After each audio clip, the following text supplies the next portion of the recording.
Okay, everybody, this is Patrick Zielbauer. It is Monday, January 22nd, 3:30 p.m. Thanks for joining me here today.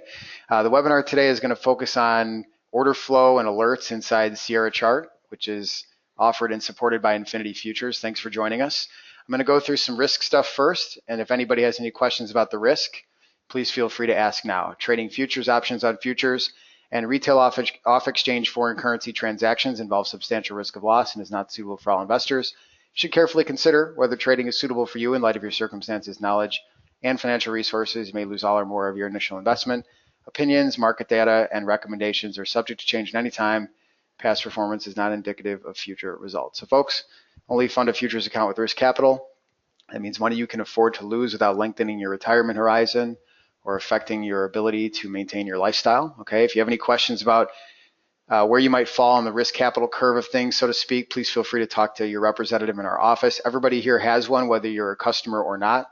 If you're unsure who it is, just send an email to trade@infinityfutures.com, and that'll go to our management, and they'll make sure to connect you with the right person. All right. Additionally, in the context of the discussion, we may talk about day trade margin. Day trade margin does dramatically increase your leverage, therefore your risk. Because you're using less money to trade more contracts. So it's just a mathematical increase in leverage. Something you want to consider is that if you use even overnight margin per contract, you're still using leverage when you trade futures. And the word margin in the context of our discussion means something a lot different in the futures market than it does in the equity market. So if you have any questions about what that means or the implications of such, again, please feel free to touch base with us about that. That's not something we sugarcoat. We're happy to discuss the risk. Okay. My name is Patrick Zielbauer. I'm an associated person, AP of Infinity Futures. I've been working here for almost 14 years. And in that time, I have used a lot of different programs and data feeds and charting programs and seen a lot of people come and go, and just over time picked up a lot of opinions about what I believe works and doesn't work in this market. And I've become a quasi expert, so to speak, on Sierra Chart, although there's usually about 5% of the people in these events, especially this type of event, that know Sierra. They're light years ahead of me, so apologies to those people. But the purpose of this event is to talk about a concept that is kind of, I guess you could say, like a buzz phrase or buzzword in the trading world, order flow. It's like a hot topic, I guess you could say. And I wanted to talk about this for a few different reasons. But before I go into the charts, I would like to put into context a couple of things about this style of market analysis and just my opinions on it. And again, take it for what it's worth. I don't have a sales presentation for like an indicator that I'm about to sell you or something like that. So I want you to know that my aim, besides my bias towards Infinity and Sierra, of course, for those of you who are not already clients, is really to just try to keep people's accounts here. What I mean by that is I don't like to put stuff in front of my customers that I feel is going to do anything other than potentially extend the life of the account. That's our goal. That's your goal.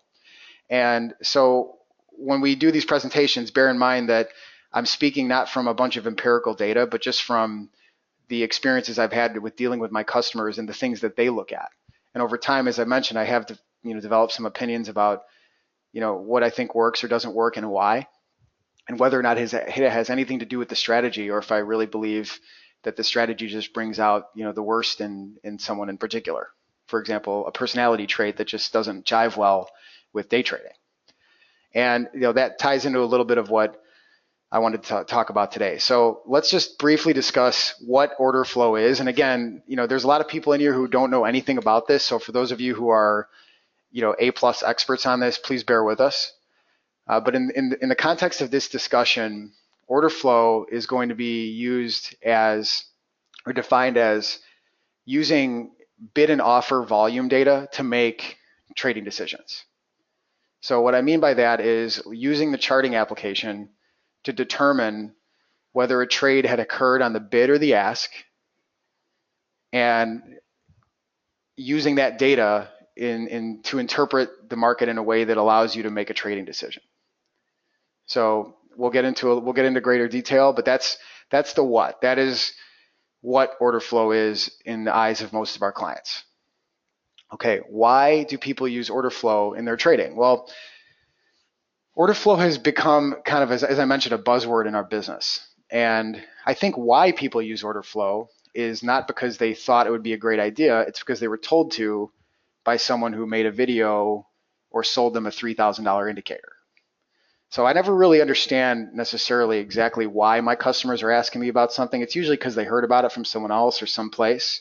It's not necessarily a bad thing, but it is kind of our reality being on this side of the business. Usually when someone comes to us with an idea or a question about the chart, it's not because they sat down and wrote a thesis on it over the last month. It's because they picked it up in a video or a newsletter or a chat room and they want to know if we can do it.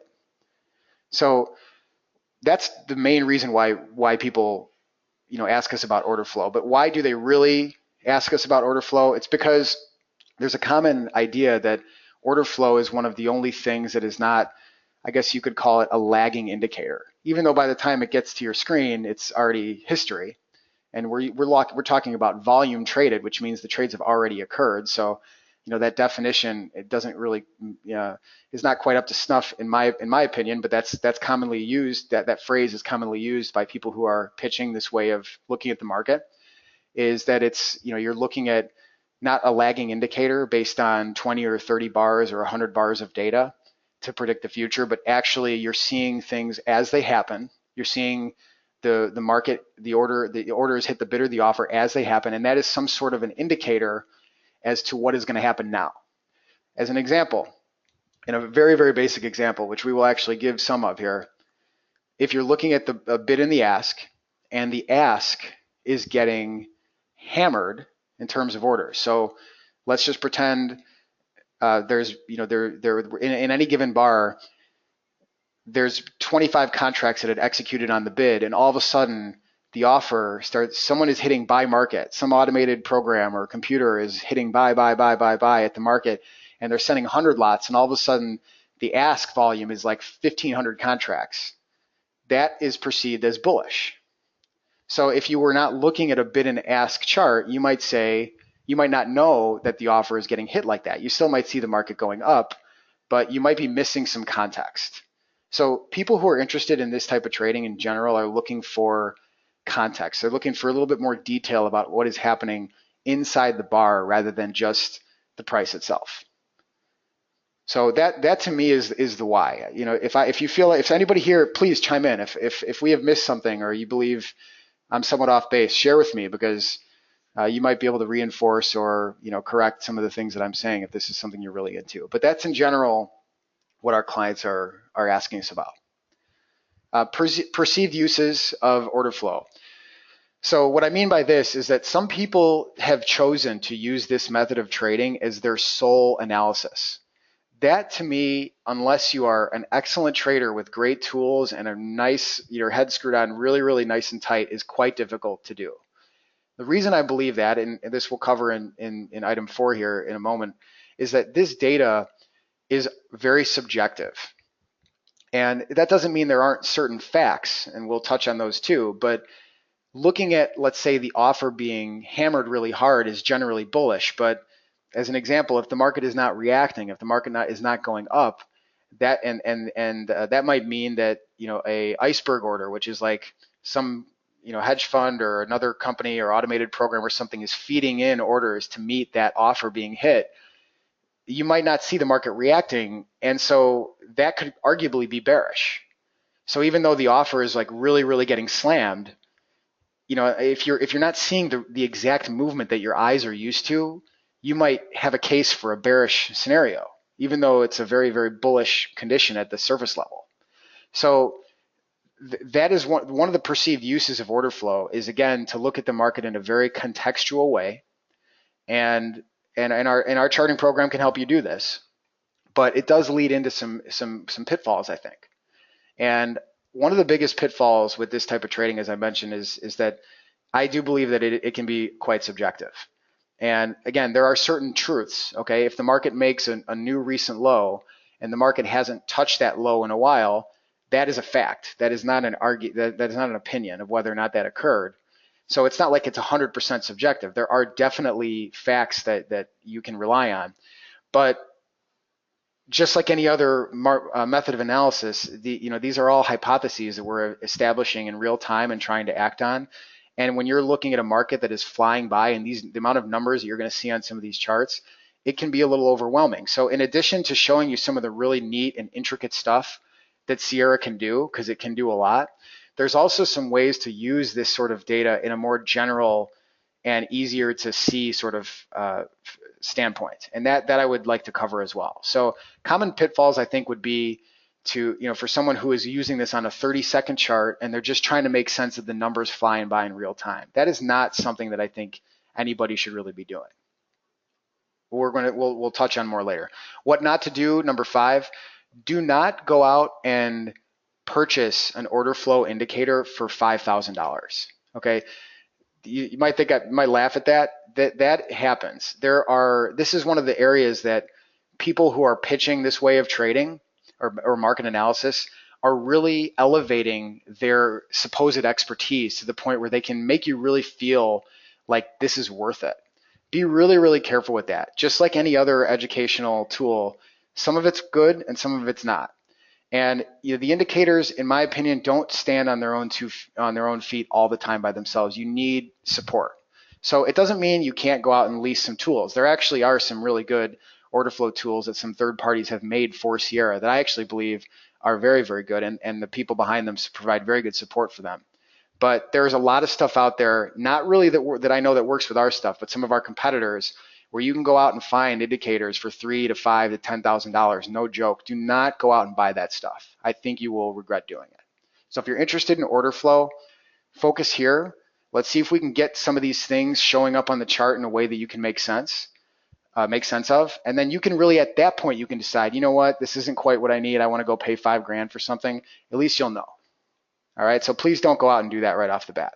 And then we'll go into the chart examples, which is what we're going to start right now. So these are very informal and loose definitions. That's kind of the nature of this presentation.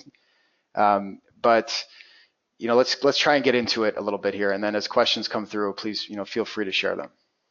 All right, so when you look at a chart on Sierra, and for the first time you add the numbers bars study, which is really the study that we're going to be talking about the most here. Just add the study called numbers bars. If you apply it, this is sort of the behavior you get right off the bat. And basically what this is each one of these candles or bars represents a candlestick, and you can see the number of contracts traded at each price level. And the candle is green if it was an up candle or red if it was a down candle, so no mystery there. And the shading is based on what percentage of the volume in that candle occurred at that price. And you can adjust the colors and change the colors and eliminate the colors, and it's 100% flexible. I'm going to give you lots of examples about that. But the idea here is that if a large percentage of the volume traded at a certain price, the way the default settings work is the color is very vibrant. Like this one right here, I'll put the crosshair on it. Right here, this is a good example. Okay, so I'm going to turn the crosshair off, but kind of keep your eye right there for me if you can.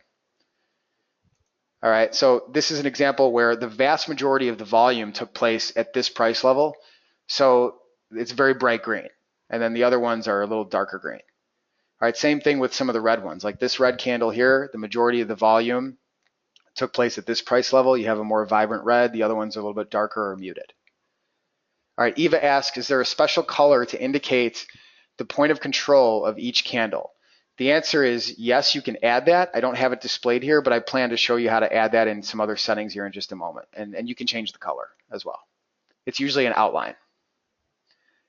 Okay, so from here, the very, very first thing that most people ask about is, well, wait a second. I can see the volume traded at every price, but I want to see the bid and the offer volume separate. I don't want to see them just combined together. That's not a problem. So just like you were going to edit any study, you would right click and go to studies, and you go to the settings section for numbers bars.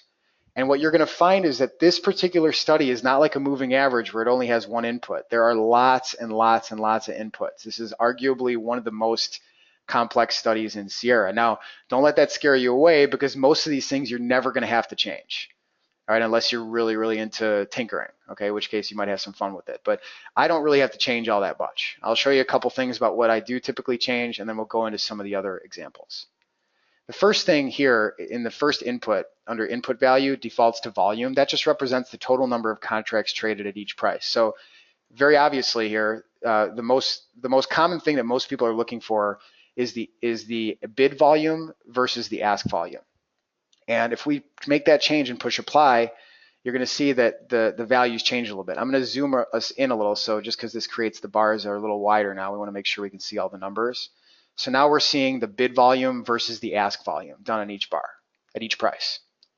All right, now from here, there's another question that often comes up, and that is, well, what if I don't necessarily want to see them both? This is way too many numbers. I just want to see the delta or the difference between the two. You can choose ask bid volume difference like this and push apply, and now you're just getting the net number. So at the end of the day, what most people are looking at is delta. They're looking at not necessarily the ask volume or the bid volume on their own or combined, but rather the difference between the two. That's because oftentimes in one market like crude oil, for example, these numbers are going to be a lot smaller because there's just not as many contracts that trade in crude versus, say, the S&P 500. So the most important number is not necessarily the actual volume traded, arguably, but rather the ratio of the volume traded on the bid or the ask. That's the most important. Or one minus the other, in this case, the delta. So there's varying opinions about what data should be displayed in here. If you've come to my events before, you know that generally speaking, I'm into trying to keep things as simple as possible. It's one of the reasons why, as you can tell, I'm not like 100% on board with this type of charting unless you are, again, very, very focused, and the sheer amount of data is not going to upset your decision-making process. But you should know that there's a ton of information available in these bars. Another thing that's really cool about Sierra is there are a lot of ways to display this data in a way that doesn't necessarily force you to see all these values. And we're going to touch on that in a couple of minutes as well, because I have a bunch of examples made. A couple things that do come up from time to time. Eva asked one, and I'm going to answer that one, but I'm going to go ahead and put the bid volume versus the ask volume back here for a minute. And I'm going to scroll past all these colors. Now, as you can probably imagine, this is the area where you can control the color scheme. So range 3, what this is basically saying, you can see it's like the brightest green. Range 3 represents the highest percentage of volume traded. Range 2 is the second highest percentage. Range 1, range 0 is under a certain threshold. That's where these colors are taking place. So for example, if I wanted to change range 3 to a bright blue color, okay, just so we can visually see how that would respond, that's what it would look like. So if you have a lot of control over the visuals here, and we'll go into some more examples as well. But for now, let's just leave it as is. All right. Now I'm going to scroll back down here through all the way past some of the stuff that you see is called the pullback column. We're not really going to talk about that today. But there's a couple of places that Eva asked about and some other folks might be curious about is if you want to highlight the point of control, okay, you would choose column 1 here. We're only using one column for each price level. Strangely, there's the ability to have more than one column for each unit of time, which can mean there's even more data on the screen. I'm not even going to go there today, but most of the time when you have choices of column 1, 2, 3, or all, you can either choose column 1 or all columns, because we're only going to be displaying one anyway. So if we want to highlight the point of control, we can just push apply, and you can see that there's a highlight now, a yellow highlight, Eva and some other people, that is getting wrapped around the point of control for each candle. So if you would like to know where the majority of contracts traded inside each bar, you now have a way to do that. Okay, point of control, highlight here, and the color and the width of the line, I mean, everything is flexible. Some people also like to be able to see, the fact that there's no candle here hurts some people. They want to be actually be able to see the wick and see the same sort of visuals they're normally seeing with a candle.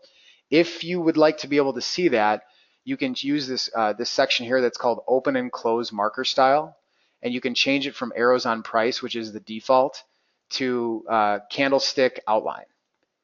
So you would change this to candlestick outline, and then where it says place open marker, place open marker / boxes in, defaults to no column, choose column 1. Going back to what I said earlier, for these choices, for the time being, use column 1. So if I push apply, you're going to see very loosely in the background the image of a candle back here. Now this color is not a great default choice in my eyes for the open and the close. I'm going to change these to black, like this, and then you'll start to see something start to take shape a little bit. All right, that's this outline of the candle here. I think there's a way to make this a little thicker. I did this in another example. We'll come back to that. Candlestick outline width. I think this was a 3.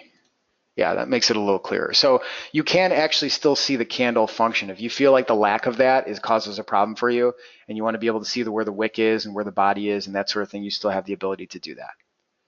All right, so this is sort of, just like with any study, this is usually the process you go through. You add the study, you look at the defaults, you start to make some decisions about what data you care about and what you don't care about, and then you can use Sierra, which, as you know by now, most likely is a very flexible program to make adjustments. All right, so I'm going to leave this chart book here. I'm going to go into some of the other ones that we've made here for you. And if I failed to mention this earlier, if anybody wants a copy of the files that we're going through here, just send an email to your rep in our office. We will send them to you. They're totally free. We can send them to you via email. We can push them through the charts for you. It's a really nice thing to have these files and then use the recording and work backwards off this stuff to learn a little bit more, so you can have them all. Richard says, do not see the candle. It's a little faint, Richard, but I could make the outline a little thicker, but you can actually see this black line like right here. This box, that's basically the body of the candle. Let me just make it a little thicker, maybe thicker than I would like to keep it, just so you can see. Let's see. Candlestick outline. I'm just going to make this like a 6. There, like that. So there's the outline of the candle that we're talking about. All right, so I had that set to a 3. Maybe you might want to have it at a 4 or something like that. All right, so that allows people to still see the shape of the candlestick without, so they're not freaking out, that they can't see it. All right. Okay, now before we go into some of the examples I made today, I wanted this, don't lose your mind when you see this. Okay, everybody who has a copy of Sierra or Infinity has this file on their computer already. So if you're an Infinity client or you're using a demo of our program, you already have this file. It may be, these windows might be a lot smaller because I made them on a huge screen and I had to make sure they fit on everybody's monitor. But there's an order flow chart book. It's called 2018 Order Flow. And what it basically is a bunch of stuff that's pre-made that looks familiar to a lot of people who are searching the internet for this type of thing, so that you can see that there's a lot of different ways to display this information.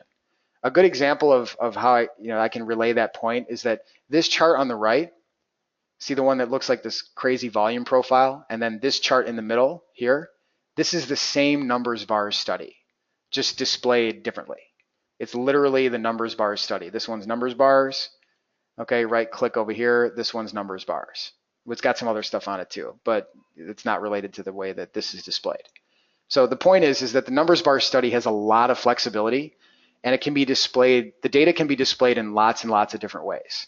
And so it appeals to the people who like all the numbers, it appeals to the people who just like the visual of the graph, and everybody in between.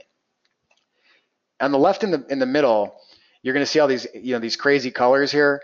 The point of this was to show you that you can display background colors based on certain conditions occurring, largely conditions that are centered around the idea of bid volume versus offer volume reaching a certain threshold. I'll go through a couple of these, but I'm not going to spend too much time on this particular chart file just yet because everybody's already got this on their computer. So if you're looking for this file, if you just go File, Open Chart Book, look for 2018 Order Flow, you'll find it. Everybody's got it. All right. Another thing that I want to just show really, but not spend too much time talking about is I don't want to forget about the market profile or TPO profile people.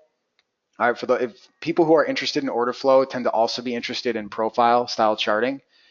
This is a pretty nice looking profile chart that I've been working on for quite some time. There is a profile on here for time. Those are the letters. There's a profile on here for volume. You can see point of control and value areas and stuff like that. So if you're evaluating Infinity as a service and saying, I really need a chart that can do a really nice profile, this can do a great profile, and it's 110% flexible. So again, I'm not going to spend a lot of time on this particular style because this is a whole other webinar or 10 webinars worth of material, but we can do really nice TPO or otherwise known as market profile charts using Sierra. So again, if you want a copy of this to work backwards off it, make it look like the way you want it, you're welcome to have it as well. Okay. All right. So this is the chart file that I want to spend a little bit more time on today, okay? And what I have basically done here is I've created 6 charts that all do something sort of similar, but have the data displayed in slightly different ways. And so what I want to do first is we're going to cover each of them briefly. I'm not going to go through every setting for each one because they are very, very similar. But what I'd like to do is just expand this 5-minute chart in the top left here real quick and show you what we're looking at. So this chart here is a numbers bars chart. And what I did was I added a couple of other studies onto this chart. All right, there's not a lot on here. I'm going to explain what these profiles are as well. But basically what we're seeing is value area information. We're seeing the previous day's high, the previous day's low. We're seeing point of control, and we're seeing 2 profiles.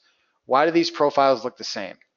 The reason they look the same is the one on the left is a daily, and the one on the right is a weekly, but it's Monday. Okay, so these are the same today. Tomorrow, the one on the right will, depending on where the market goes, start to expand or start to expand versus the one on the left. So in other words, we're going to be able to see a daily and a weekly profile of the market from a volume perspective on the same screen at the same time. We can also see what's called the developing value area low and a value area high. This value area high is a little hard to see because it's kind of a light green. Okay, it's kind of going through here.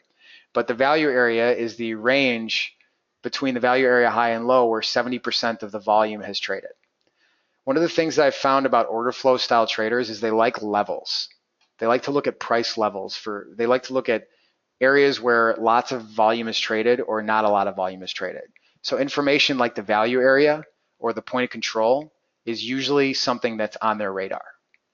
So one thing I'll also mention while I'm talking about this is that some of the charts that my clients have sent me that are focused on order flow are some of the most insane looking charts you've ever seen in terms of the amount of sheer madness, how much stuff is actually on there.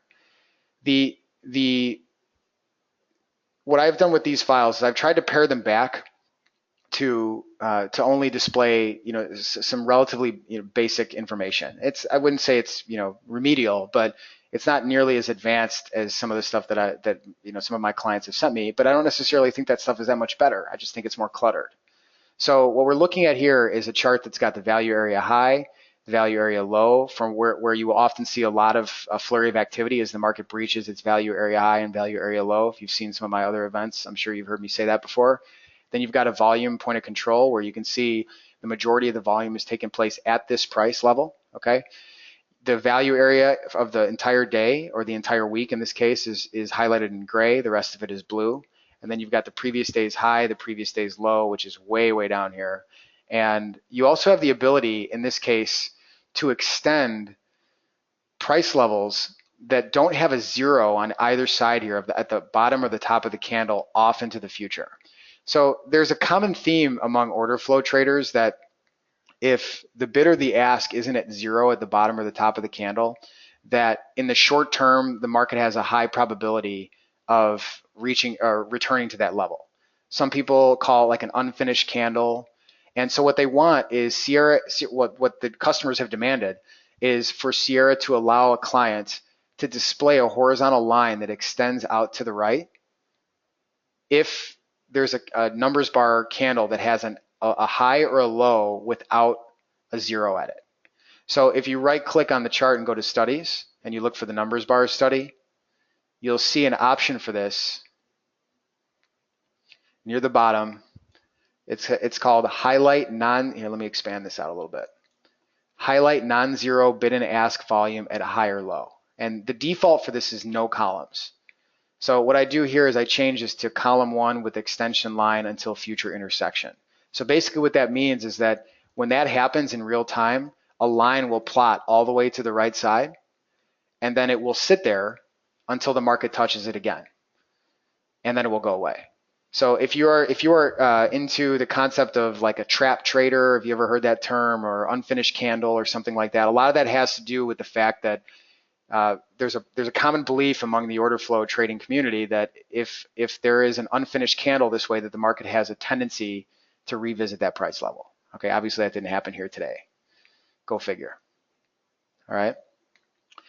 Ola asks, is it possible to display the volume profile in the dome? It is not possible to do that, Ola. That might come down the road a little bit, but there is a giant contradiction that exists between one of our main mantras and that concept, and that is no historical data on the dome. One of the reasons why the Infinity Dome is so light and requires almost no resources is it doesn't have to load anything from history. All it's doing is showing current data. So when you start getting into displaying historical data on the dome in some way, shape, or form, you just add a little bit of weight and a little bit more weight, and then another feature comes and it's a little bit more weight, and we're just trying to avoid doing that. But again, there are a multitude of ways to display volume profile inside Sierra chart in a way that you can use to effectively make trading decisions, we believe. Okay.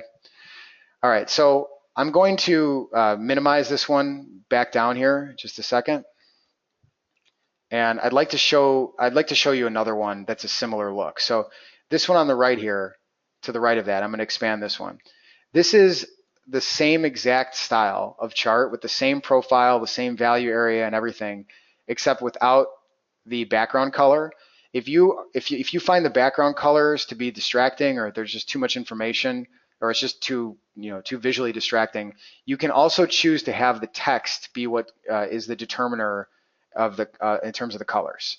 So in this case, I have the background color set to none, transparent, and what we're basing the text coloring on is the volume percentage.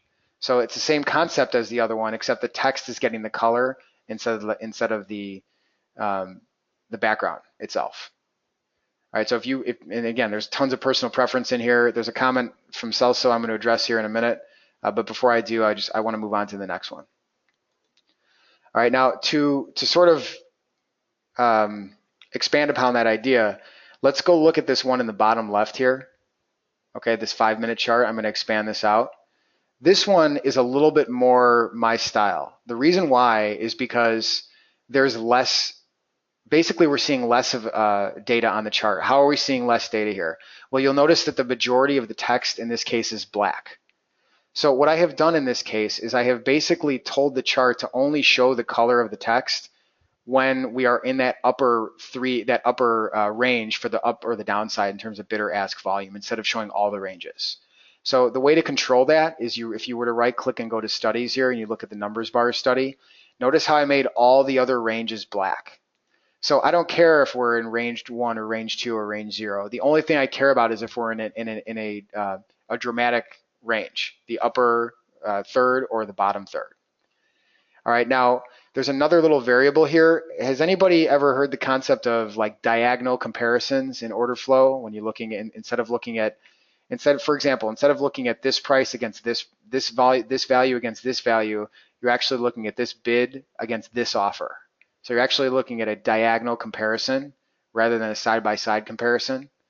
All right, this is when things start to kind of go off the rails a little bit for some people, but that choice does exist inside Sierra, and it's right here under text coloring method. I've chosen based on diagonal, dominant side, ask volume, and bid volume percentage. So basically what's happening here is instead of these values looking from left to right, they're looking from here to up here. So if you look at this value here, 129 against this one here, 3488, there's such a dramatic difference here, which is why this is green. All right, same thing from here. If you look at this value to this value here, the difference is extremely dramatic, and that's why the 3168 is highlighted in red. So if you like this idea of order flow, but you don't necessarily want to see all this information and all these different colors, one way to effectively get the point across without all the information up there is to scale back the amount of signals. And one way to do that is to filter out all these other ranges and only choose the most extreme ranges. So that way you're just visually getting less signals, just like if you had less indicators on a chart. All right. Before I leave the screen, I'll touch briefly on these other lines because I didn't really show what studies they were. But as we talked about, there's two volume profiles, one for a week and one for a day. There's a daily open, high, low, close, which is basically only displaying the previous day's high and the previous day's low. The other ones are hidden. The open and close you can see are set to hidden. So we're only seeing the high and low from the previous day. And then the volume value area lines, which are tracking in real time. So here with this transparent background, we can see this a little bit better. So this green line represents the value area high, okay? And then down here, there's going to be a red line which represents the value area low. And basically what that means is that 70% of the volume up until this point had traded in between these areas. In my opinion, the breach of a value area at the end of the day is quite meaningful, because it means that the entire session volume has been building and building and building and building since 5 o'clock last night. And late in the day, we're still breaking out of the value area. That means that a whole bunch of activity has to take place in order for that market to breach that area. So a value area being breached at 4 in the morning, less information is provided to the trader in my eyes than if that same value area level is breached at 2 in the afternoon, let's say, because that means it's just math. More volume had to have taken place outside that range in order for the value area to shift. So to me, looking at value areas, if you're not looking at the full profile, if you're seeking to minimize the amount of information, that's a great study. It's called volume value area lines. And if you want to see, instead of just a straight line backwards of where the current one is, you can choose this option here that says draw developing value area lines. And if you say yes, you're going to get, instead of just a straight line backwards where it's telling you whatever the current one is straight all the way back, you'll actually see where the value area was as time went on, in addition to where it is now. So you can see here, it's at 28.33 3/4. That's where it was currently, but as time has gone on, it's showing us where it was in the past. Okay, so I think that's a pretty cool study, and it's a nice way to get a good level to look at. Again, order flow traders tend to want to look at predefined levels. Same with profile traders. They want to look at predefined levels rather than lots and lots of indicators, like this line crossing that line, etc. Okay? All right, so I know this is sort of abstract. Now, Celso asked a good question and said, here's what his question was, okay? Word for word. All these different ways to display data is nice and pretty, but how do I use this to enter a trade? Well, that's a great question, Celso. And Infinity is not in the education business per se. I mean, we don't really teach trading strategies. What we try to do is put information in front of our customers in a way that hopefully helps them make their own decisions. That doesn't mean we don't have opinions. Sometimes when I do these events, you can hear, a certain appreciation for a way of looking at the market and less of an appreciation of looking at the market in other events. If I had an answer that was that simple, I would just, I'd be doing it myself. That's just all there is to it. And I do agree that you're right. These charts look great. They're really fancy looking. You can get them here instead of having to pay $300 a month for them somewhere else. But at the end of the day, it's the customer pulling the trigger, and you have to find a way to incorporate this into the strategy that you're using. And so hopefully I can help you, get to that point, but because we can simplify this, and it doesn't always have to be all pretty. We're going to show you something that's a lot less pretty, but potentially just as effective. Okay. Okay. Couple of other good questions that came in. Larry asked, how about displaying of large blocks? How about display of, can you rephrase that question, Larry? There's a few repeated words in there. I want to make sure I get it right. Arnie had asked, what is the start and stop time of the chart that the profiles are measuring? That's a great question. So I have my profiles starting at, I have my chart set to open at 5 p.m. Central and close at, actually, no, this one is set to 1600 because I made it originally on for someone else in a different time zone. But for me, what I'd normally do is I'd have the start time set to 1700 like this, and the end time set to 1600, which means I'm looking at the full session. Okay, if I were to change that, the chart's going to reload, and we're going to see that.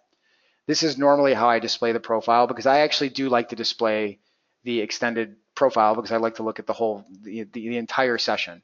Some people do like to look at the profile only for a certain time. And if you want the profile to be displayed on a chart like this that has the entire session, but you want the profile only to be based on a certain session, then Arnie, what you can do is right click and go to studies. You go to whatever profile you're doing, in this case the daily, let's say, and you can say use different start time, which defaults to no, and say yes. And then you can put a different time in here. So I could say something like, okay, I want to do a different start time and a different end time. So I'll do 8:30 to 1500 and push apply. And the chart is going to, I don't know if you saw the color changer a moment ago, but the chart will change. So the structure of the chart itself can still be on the normal time that you want. I like to look at 24 hours of data. So my charts almost always have 24 hours of data, but there are certain circumstances where you might want to display a profile only for a certain time, and that's what this function here is for. So use different start time. You could change that to from no to yes, and then put the start and end time in here. Okay, I'm going to undo that because I'm going to end up sending this out to everybody, but that's how you can accomplish that. Hopefully that helps. Okay, good deal. All right, so Larry, your question, and I'll demonstrate this in a second. Larry had asked, how do you display large blocks within the bar? So large blocks meaning like large trades, I presume. The way that I usually do that, there really isn't a way to do that in the numbers bars study on its own, but there is a study that's called I'm surprised I didn't think of this earlier, but there's a study called the large volume trade indicator. And if you just add that and apply it, it's going to reload. It can be added on any chart. And you see these like blue things come up here on the chart. We're going to clean this up. It can look a little like this. So for example, I might change the volume threshold to 10, from 10, which is the default. Obviously, that's pretty low on the S&P. Let's change it to 200. Okay, so that means we're looking for 200. And as far as the size or the way that it's displayed, sometimes there's a lot of different ways to have it displayed, but usually one of these circles is the ideal choice. Okay, and then you can change it to text size and automatic indicator size. Yes, there's a few variables in here. Draw style, I like to make them transparent. Yeah, so actually we can't really see that well. Let's try and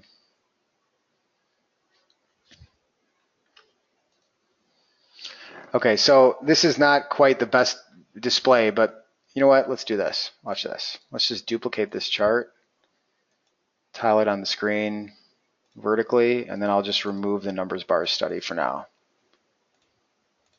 Okay, that's what it looks like. So I'm not going to get into the visuals because there's ways to make this more prominent, but this is the large volume trade indicator. So basically what it's doing is you can put a filter on it. Mine was set to 200 contracts. And so what this does is it puts a circle where a big trade happens, and the size of that circle is relative to the other circles displayed on the same screen. So they can increase or decrease based on other large trades that have occurred. Okay, like that. So that is it's a pretty neat study. It has some variables. I don't want to get tripped up too much trying to figure this out while we're in the event here, but certainly you can apply that to a numbers bars chart, and there's definitely ways to make it more prominent than what you see on the screen here. So large volume trade indicator. It's a really good question, Larry, and I apologize for not having that prepared in advance, but that's a great way to see inside the bar where the bigger blocks of trades have occurred. And you can set the filter to whatever you want. Again, I've set mine to 200 here. And I will save this file, so if anybody wants a copy of this file, don't worry about it. We'll get it to you as well. Okay? All right. And then in the bottom right here, I do want to touch on one other chart in this view before we go to a different chart book. And that is that, notice that this one is just candlesticks. Okay, it's the same level, same volume, all that other stuff is there, but we've omitted the use of the numbers bars. One of the things I mentioned earlier is that there are different ways to display bid and ask information, volume information, and differences, delta. Some people just want to know the relative amount of contracts and the difference, the delta between the bid and the offer volume. They don't want to see all those values. There's a study you can add to your chart. It's called bid volume versus ask volume. It's displayed here at the bottom of the screen. And I'm going to thicken up those lines a little bit so you can see them a little bit better. But you just add the study just like you would add any other study. There's some inputs you can choose. And basically what you get is a histogram that displays the bid volume versus the ask volume. And then the number, this blue line actually is a yellow line by default. I change it to blue. And what it is the delta. It's the difference between the bid and the ask volume. So you can see a visual representation, not just the numbers themselves, but of actual visual representation of the bid volume versus the ask volume. And there are actually a bunch of other studies related to bid and ask volume. So if you are interested in looking at these, you can do so often without actually having to use the numbers bars study. Ask / volume difference bars. All right, ask volume difference text, ask volume just by itself. Okay, there's also bid volume, bid and ask volume ratio. So if you just care about the ratio rather than the values themselves. So you don't necessarily need to use the numbers bar study to do this unless you want to. All right, it's definitely, there's definitely more data available with the numbers bar study. It's not something that you have to use. You can still get a lot of good data out of some of the more basic studies like this one. This is just a regular study that anybody can add and configure in 30 seconds. Okay. All right. Camilla asks, is there an indicator of the ratio between the bid and the ask volume? I don't believe there is. I don't think that, I could be completely off base here, Camilla, but I'd say the vast majority of the trades, take place at the bid or the ask, especially since most of these are one-tick markets. I think what you're asking might be more common in thinly traded products or off-exchange products or options or equities, perhaps. I'm not necessarily sure that is as common in the futures world. There's a time and sales window that you can bring up in Sierra that can also show some anomalous trades, I guess you could say, that occur between the bid and the offer, but I don't see them very often. So I don't know of an indicator that shows that specifically. But basically the trades are tagged as bid or ask trades, and so that's how they can be measured.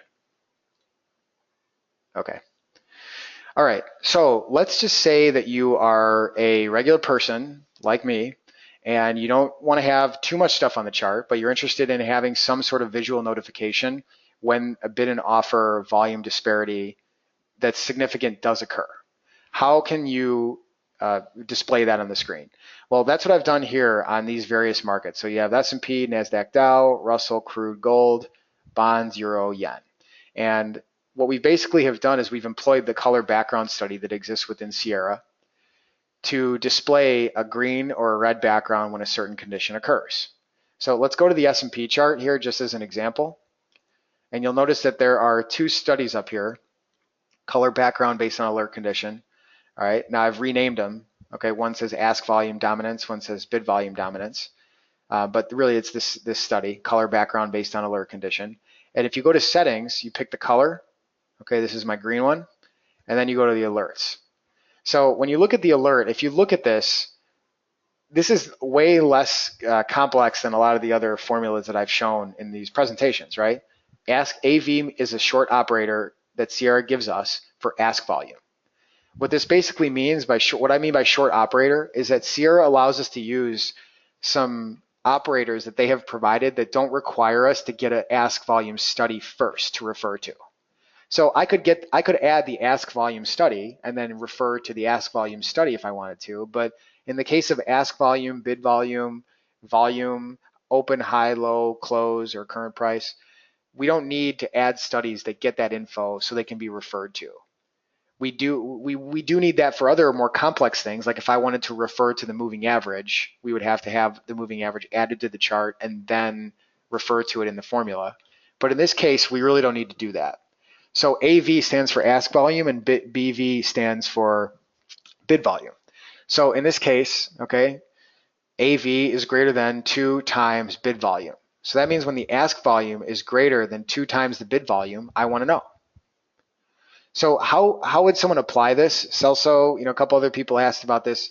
This to me is a little bit more of a practical application. For people who are really into order flow, this is borderline insulting because I'm going down to like really, really basic stuff here. And they're basically going to, some people would say this is like, you're grossly oversimplifying the idea. And that might be true. But for most of my customers, I think what they're looking for is a confirming piece of data, not necessarily, the something that attempts to stand only on its 2 feet. And so what this is a way for you to add a relatively simple condition to a chart that you probably already have. You could just add the color background based on alert condition study, and then you could put your condition in. AV is greater than 2 times BV. So what this might mean is that if you are bullish on the market and you've got other stuff that is pointing towards a market rallying and you're looking for a quick short-term trade and you all of a sudden see the ask volume grossly overpowering the bid, then you might go ahead and take that trade. Now, look what happened here in the S&P. If you would have taken that signal even at the close of the first bar, all right, you might have gotten a point or so out of it, but this is a good example of how this is not the only thing. A lot of times you will see a spike in volume on either side, and it's almost like what happens next is what matters most. And that's the point I think that most of the more advanced order flow traders would say. It's say by showing this, I'm oversimplifying and trying to create the idea that if the ask volume is greater than the bid, the market's going up. Well, it's going up right now, but what about 30 or 45 seconds from now? So again, this does have to be something that you use in context with what's happening altogether. All right, the concept, if you have ever heard of it in the videos and stuff you've heard where order flow people are talking, absorption. Okay, there's a ton of volume hitting the offer, but the market's not going up. Why? It's being absorbed. All right, maybe there's a huge bid sitting somewhere. Maybe some big computer program wants to get the market going lower, so it's feeding 50 lots to take in the offer, and it does it all in 10 seconds. Okay, that's when that is something you need to be aware of, those possibilities occurring. That's why this doesn't necessarily stand on its own 2 feet.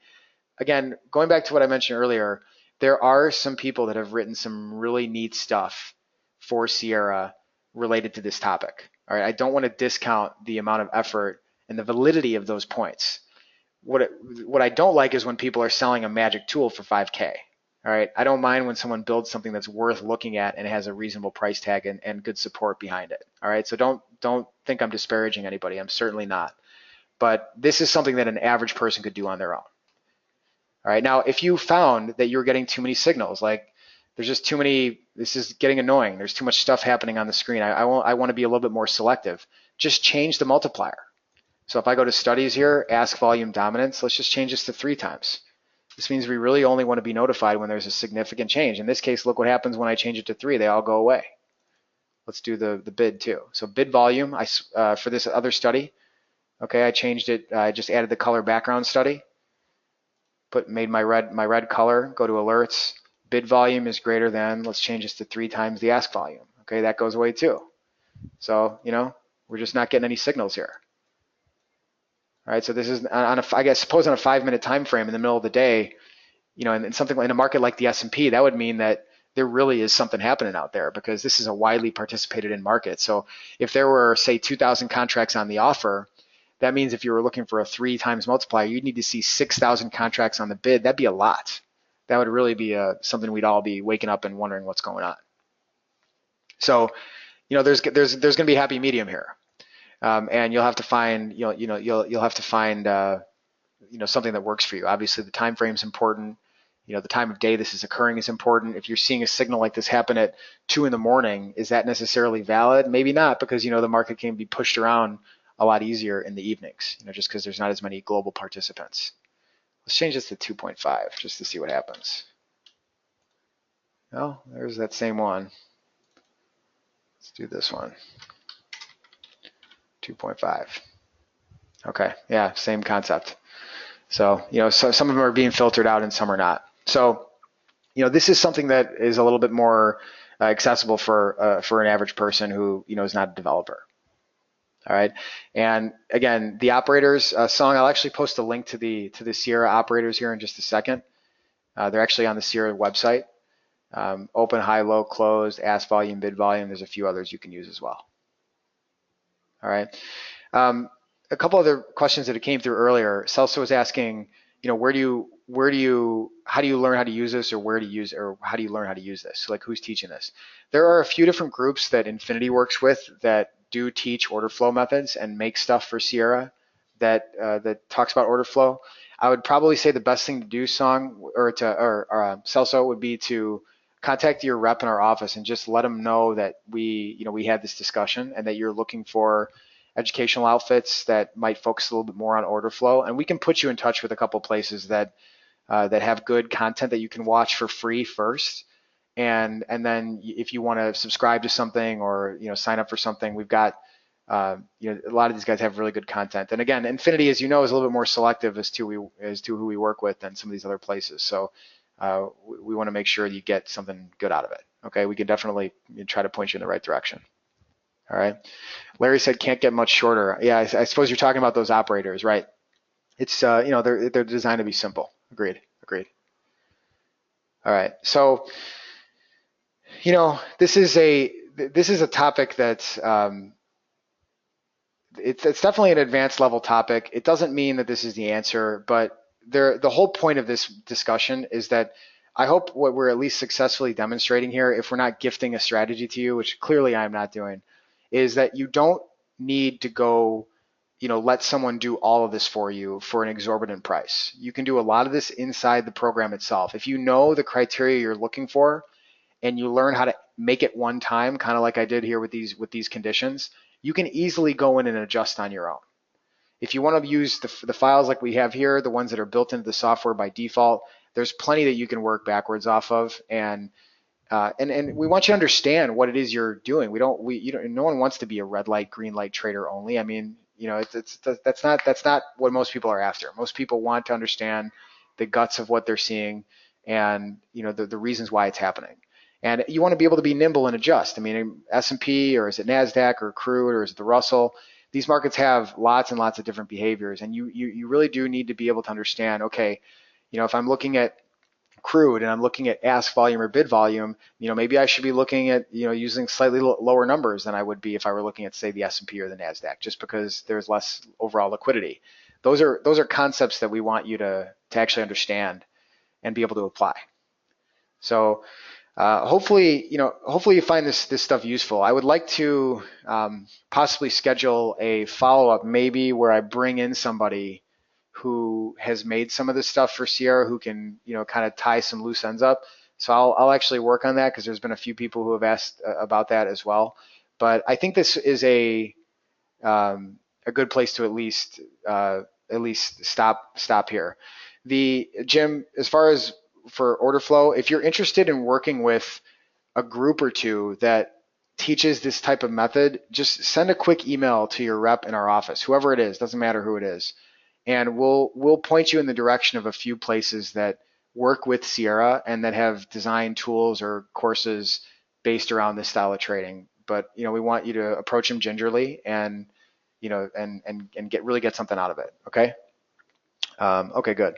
So again, if anybody wants copies of the files, just send an email to your rep in our office. Make sure to get them over to you.